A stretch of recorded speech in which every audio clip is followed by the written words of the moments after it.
नमस्कार, आप देख रहे हैं लाइव सिटीज़। मैं हूं आपके साथ शिवम।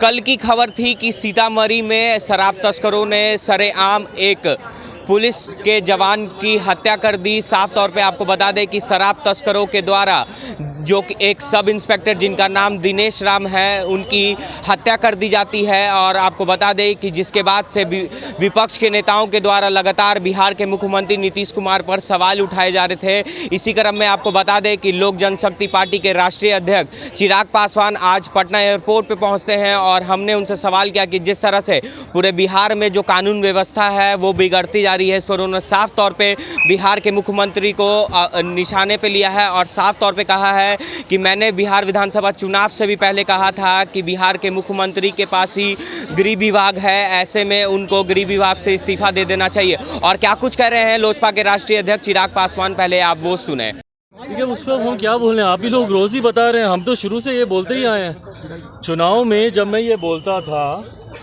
कि लॉ एंड ऑर्डर पूरी तरीके से चरमरा गया है, किन किन विषयों को मैंने उठाया था चुनाव के दौरान, मैंने यही बोला था कि किस तरीके से कानून व्यवस्था पूरी तरीके से मौजूदा मुख्यमंत्री, क्योंकि उस वक्त भी चुनाव से पूर्व भी हमारे मुख्यमंत्री हमारे प्रदेश के गृह मंत्री थे, उस वक्त भी हत्याओं का सिलसिला इसी तरीके से चल रहा था। और आज मुझे बताइए ना कि किसी भी नेशनल चैनल पे या आप सबके पोर्टल्स पे आए दिन अगर बिहार की सुर्खियां कोई खबर बनती है तो किस बात की बनती है?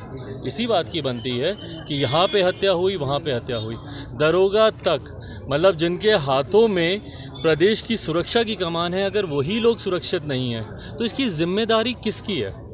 मैं बोलता हूं तो लोग कहते हैं कि भैया ये मुख्यमंत्री के खिलाफ है इसीलिए सवाल उठा रहे हैं। मैं किसी के खिलाफ नहीं हूं, मैं किसी व्यक्ति के खिलाफ नहीं हूं, पर संजोग है कि हमारे मुख्यमंत्री हमारे प्रदेश के गृह मंत्री हैं। अगर उनसे गृह विभाग नहीं संभल रहा और इस तरीके से अगर आए दिन हत्याएं होती रहेंगी, हम लोग कब तक इंतजार करेंगे भैया, जब तक प्रदेश की आबादी हत्याओं में ख़त्म ना हो जाए। आप योजनाएं आप लेकर आते हैं कि किसी दलित परिवार में हत्या होगी तो आपको सरकारी नौकरी मिलेगी।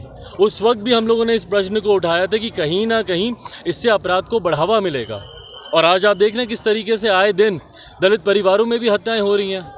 और उसके बाद जो आपने घोषणा की थी, जो चुनावी झुंझुना आपने दिखाया था कि उसके बाद आप सरकारी नौकरी देंगे, कोई एक परिवार मुझे दिखा दीजिए जिसको नौकरी मिली हो।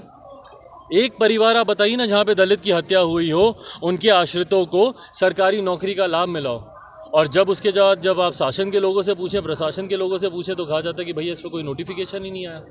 तो एक तरफ हत्याएं आए दिन होती जा रही हैं और यही तमाम वो विषय जो मैंने चुनाव में उठाए थे। भ्रष्टाचार का विषय मैंने चुनाव के दौरान मैंने उठाया था। इस बार का बजट देख लीजिए, जिस तरीके से 7 निश्चय पार्ट 2 को में बढ़ाकर राशि उसमें देने का उसमें घोषणा की गई है। तो ये सब क्या है भैया? भ्रष्टाचार का अड्डा बनाने की कोशिश कर रहे हैं ना। पिछली जो आपके 7 निश्चय पार्ट 1 था, आप उसमें बता दीजिए ना कि क्या आपकी उपलब्धियां हासिल हुई, कि आप उसको और बढ़ावा देने की आप बात कर रहे हैं। आज आप नल जल योजना में आ जाके बता दीजिए, कौन सा एक कोई गांव मुझे बता दीजिए जो नल जल योजना से संतुष्ट हो, जहाँ पे पाइपें ना फट रही हो, टैंकियाँ ना फट रही हो। आप मुझे बताइए ना कौन सी योजना जिसपे गुणवत्ता पे ध्यान दिया गया है। तो अपराध हो या भ्रष्टाचार हो, मैं मुख्यमंत्री नीतीश कुमार जी से मैं आग्रह करता हूँ कि आज पुनः संजोगवश या परिस्थितिवश आप पुनः हमारे प्रदेश के आप मुख्यमंत्री हैं, पुनः ये जिम्मेदारी आपके ऊपर है। भ्रष्टाचार को नियंत्रित कीजिए, अपराध को नियंत्रित कीजिए। अल्पसंख्यक को जो है पैसे कम आवंटित किए गए हैं बजट में, क्या कह सकते हैं इसको, सरकार का रवैया कैसा है दलित और अल्पसंख्यकों को लेकर? देखिए, मुख्यमंत्री खैर दलितों के हितैषी तो मुख्यमंत्री खैर कभी रहे नहीं है। जिस तरीके से इन्होंने अनुसूचित जाति के लोगों को बांटने की राजनीति की, भले वो दलित को महादलित करने की बात हो, पिछड़ा अति पिछड़ा, इन्होंने दलित वर्ग, अनुसूचित जाति, जनजाति वर्ग हो, पिछड़ा वर्ग हो, सबको इन्होंने बांटकर अपना वोट बैंक बनाने का इन्होंने काम किया। उसी में इन्होंने एक वोट बैंक बनाने का काम किया था अल्पसंख्यकों को भी अपना एक सेक्युलर चेहरा दिखाकर, एक सेक्युलर छवि दिखाकर इन्होंने ये भी कोशिश की थी।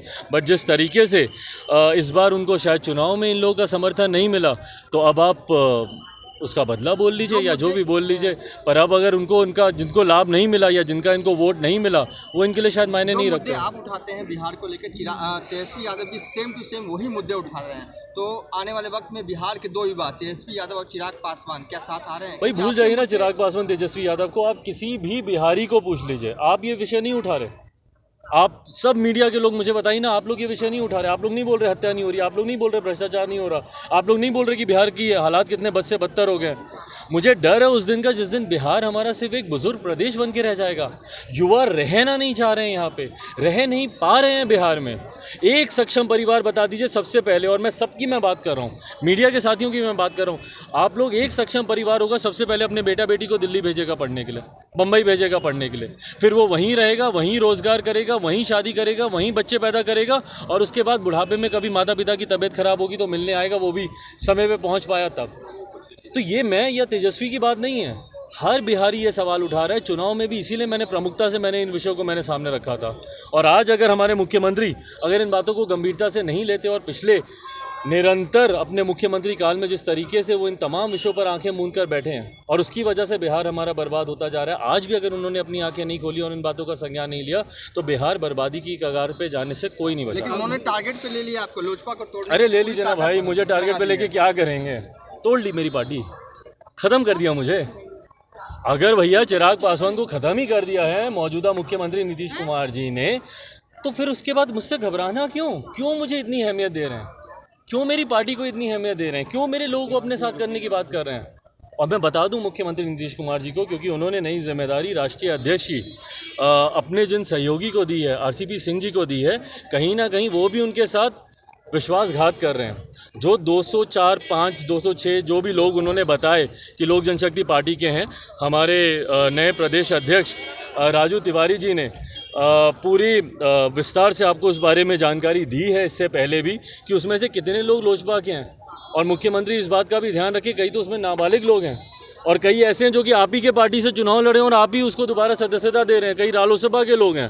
तो अगर आरसीपी सिंह जी के साथ धोखा हुआ है या आरसीपी सिंह जी मुख्यमंत्री को धोखा दे रहे हैं, दोनों सूरत में मुख्यमंत्री को सचेत रहने की ज़रूरत है। और जहाँ तक रही बात भाई लोक जनशक्ति पार्टी की, लोक जनशक्ति पार्टी ने संघर्ष का रास्ता चुना है। हम लोग कोई रेड कारपेट पे चलने वाला रास्ता वो स्वतः चुना है।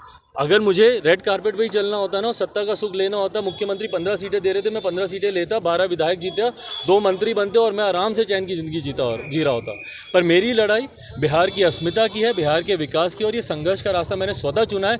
जो संघर्ष कर पाएगा वो लंबे समय तक लोक जनशक्ति पार्टी के साथ चलेगा। जिसको सत्ता का लाभ लेना, जिसको आराम का रास्ता लेना, उनको जहाँ जाना जाए। संघर्ष का रास्ता आपने चुना है, लेकिन एक सवाल ये है कि संघर्ष अगर आप करेंगे तेजस्वी यादव के साथ तो आंदोलन बड़ा होगा बिहार में, तो क्या भाई क्यों इस विषय को आप उठा रहे हैं? जैसा मैंने कहा, एक है तेजस्वी यादव और आपके मुद्दे बिल्कुल ही एक हैं। हाँ तो ठीक है, वो अपनी जगह से मुद्दे उठा रहे हैं, मैं अपनी जगह से मुद्दे उठा रहा हूँ। ये विषय कहाँ से आ रहा है? वरिष्ठ मंत्री है विजेंद्र यादव, जिनका साफ तौर पर कहना है कि अगर अमेरिका के पार्लियामेंट में हमला हो जाता है तो बिहार में हमला होता है, तो क्या बड़ी बात है?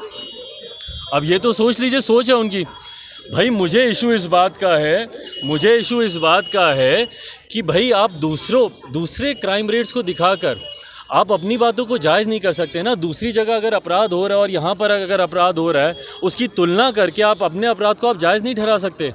आपको नई परंपरा, आपको तो भाई एक प्रेसिडेंट सेट करना चाहिए। क्यों? क्योंकि हमारे मुख्यमंत्री तो कहते हैं ना कि भैया ज़ीरो टॉलरेंस है आपका क्राइम को लेकर। तो आपको तो प्रेसिडेंट सेट करना चाहिए कि देखिए हमारा प्रदेश ऐसा है जहाँ पर एक अपराध नहीं होता।